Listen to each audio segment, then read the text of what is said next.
એ તમારા લોકોનું મોટું ઘર કહેવાય. ભજન તો ગમે ત્યાં થઈ શકે એવું નથી, ભજન કઈ ન થાય, પણ આ ઘર છે ને એમાં અધિકાર છે.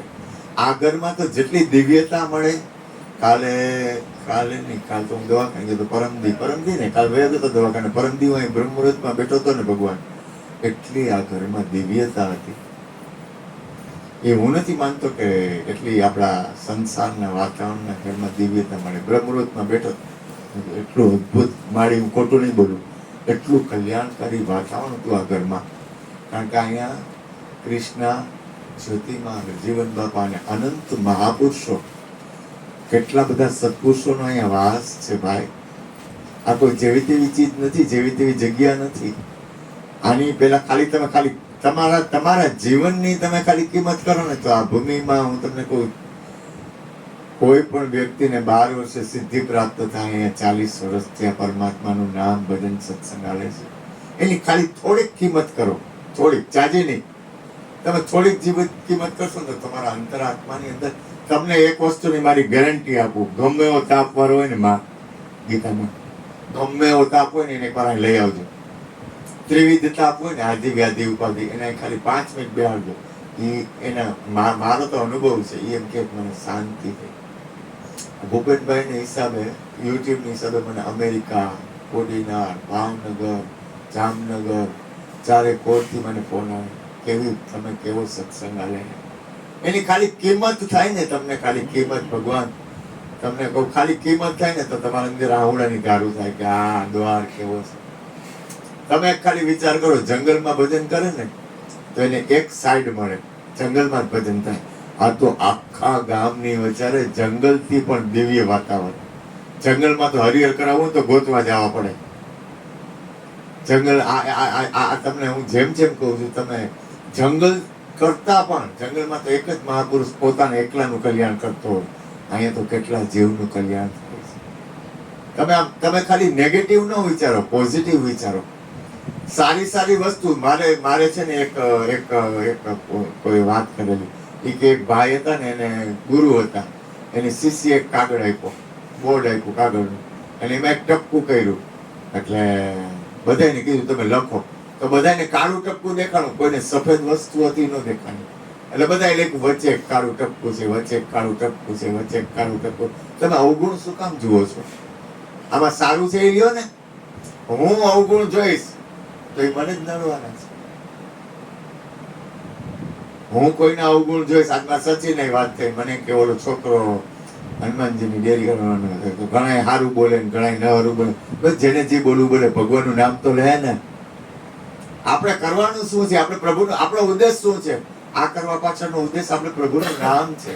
આ કરવા પાછળનો ઉદ્દેશ મને કઈ આમાં કોઈ રૂપિયા આવીને દઈ નથી જતા કે નાના બાપુ હાલો હું તમને 5000 રૂપિયા દઉં ને એક પ્રોગ્રામ રાખો, એવું મને કોઈને ભાવ નથી થતો. એવું મારે જરૂર નથી, એટલે નથી બોલતો.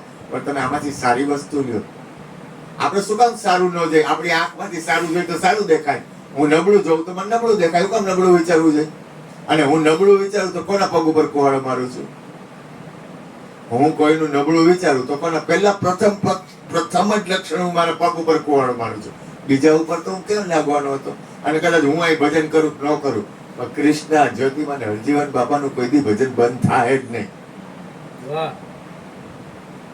આ છે ને, આ ભૂમિ એવી છે કે આ ભૂમિ જાગી ગયેલી. આ ધરતી તમે આ પૃથ્વી રહી ને, એ પૃથ્વી છે ને આનંદિત થાય. આ ધરતી માતા છે ને એની રાજી થાય. આ ચેતન વસ્તુ છે. અહીંની હવા છે એ ચેતન છે, અહીંની ધરતી છે એ ચેતન છે.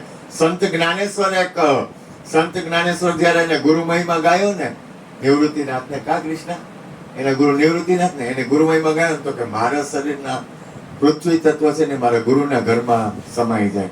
મારા શરીરનું જળ તત્વ છે મારા ગુરુના ઘરમાં સમાઈ જાય.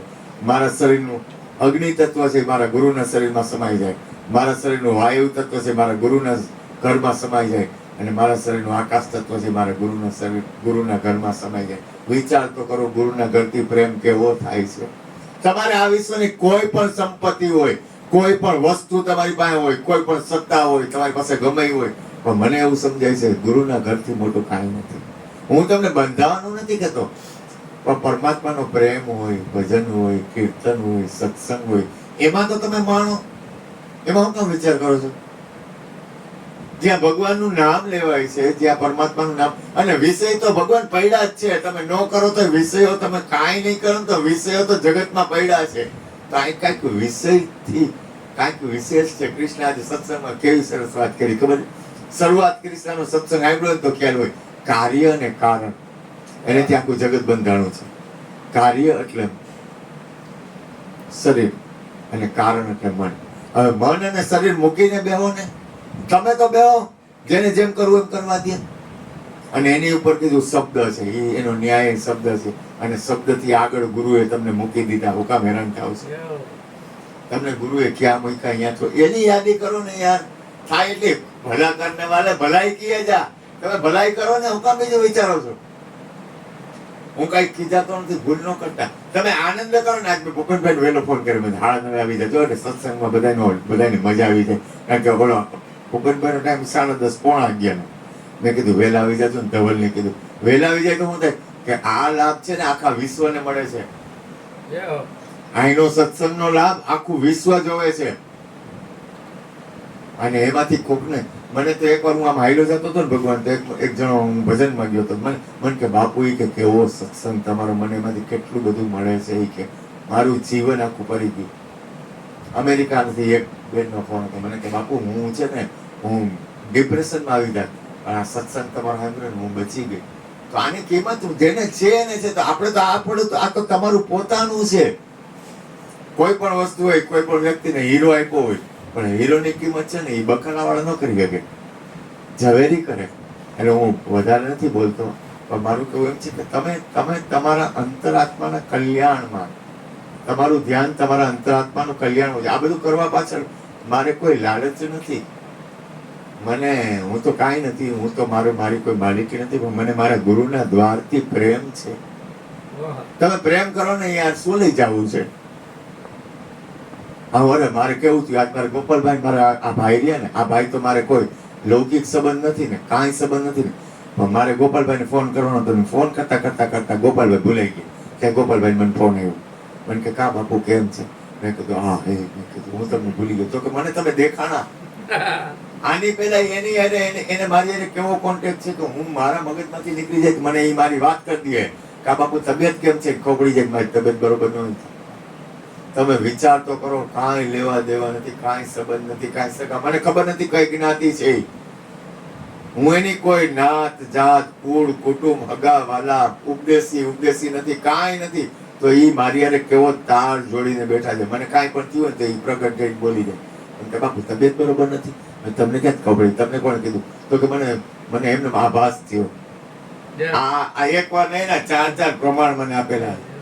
તો તમે તો તમારું છે, આ તમારું છે એવું તો પેલા તમે તમારું હોય એમાં કેમ હાલ થાવ?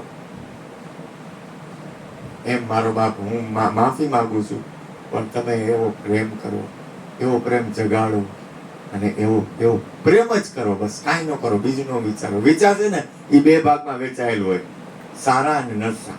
અને પ્રેમ છે ને 1 ભાગમાં વેચાયેલો. બસ આનંદ કરો, સુખી રહ્યો, ભલું કરો, ભલાઈ કરો. ભલા કરને વાલે ભલાઈ કીએ જા. બસ બીજું કાંઈ કરો. અને હું તમને કહું, આવું વાતાવરણ આપણને ક્યાં, આપણે ગમે ત્યાં જાઓ, તમે આ વિશ્વના કોઈ પણ છેડે જાઓ, તમે કોકને પૂછજો કાયમ સત્સંગ હાલે છે? કાયમ પરમાત્માનું નામ, ભજન, કીર્તન, સત્સંગ, હરિહર હાલે છે? તમે કોઈને કાંઈ કોઈ પૂછજો કાંઈ એમને તમારી પાસે હોય ન હોય, તમે કાંઈ આપો છો, કરો છો? તો તો કાંઈ કરતું નથી. કેટલી કૃપા એમાં ભૂપેનભાઈ, કૃષ્ણ. આથી વધારે તો આ દુનિયામાં કઈ વસ્તુ આપણને મળશે? અને કદાચ હું બીજે જાઉં તો બીજે મને આના જેવી મજા તો કેમ આવશે? આવી મજા તો મને નહીં. મને કદાચ આખા વિશ્વના પરમાત્મા ભગવાન મારી પાસે આવી જાય ને, તો હું ભગવાનને કહું તું સાચો છો, પણ તો મારા ગુરુના દ્વારની પાસે તો તું આવસ. પકાઈ ગાયું ઈ કે સખી આનંદ, સખી મંગલ ગાઓ રે, આજ મેં પીયું કી સવારી ઉતરી. જો અહીંયા આખા વિશ્વનો નાથ પધારે છે, આખા વિશ્વનો બાપ. અને તોય આપણને ધ્યાનમાં ન આવે. આપણે કઈ જોતું નથી, આપણે કોઈ લાલચું નથી, આપણે કોઈ વ્યવહાર વહીવટ હાટું ભેગા નથી થયા, આપણે કઈ લેવા દેવા હાટું ભેગા નથી થયા.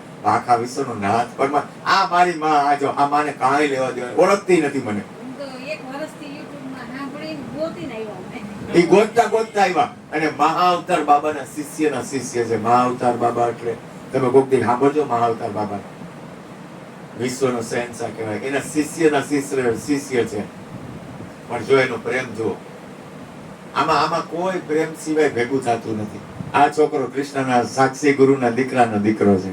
એની મેળે પ્રેમથી આવ્યો, કાંઈ નહીં, કાંઈ નહીં, કોઈ વ્યવહાર વહીવટ કાંઈ નહીં. અને એટલો પવિત્ર અને જીવન સારું અને ડાયો દીકરો છે.